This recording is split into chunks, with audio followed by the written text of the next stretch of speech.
अंतर्मनाचा वेध घेणारे news channel star city one. राज्यातील आणि देशातील राजकीय घडामोडी पाहण्यासाठी आणि इतरही बातम्या पाहण्यासाठी सबस्क्राइब करा स्टार सिटी वन।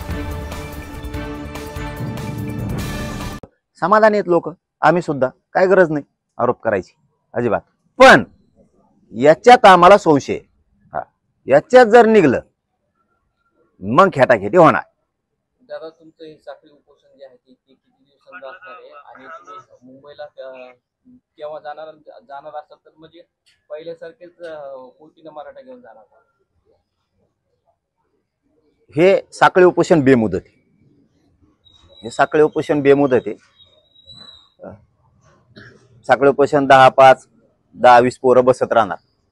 आम्ही काही गावं निवडणार आहेत, त्या गावाचे लोक रोज 10-5 येऊन बसणार, साखळी उपोषण सुरू होणार आणि हे लोन हळूहळू राज्यात प्रत्येक गावात सुरू होणार आहे। साखळी उपोषणाचं प्रत्येक गावात, इथं एकदा 15ला बसलं की हळूहळू प्रत्येकाच्यात होणार।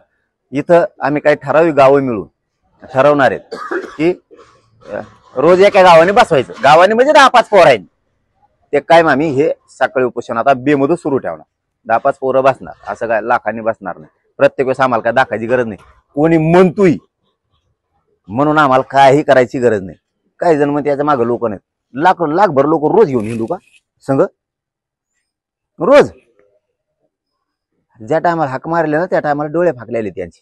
हेच येत ना, हे राजकारणी नेत्यांचे पाय चाटून जगणारे लोक आमच्यावर जे नाव ठेवतात ना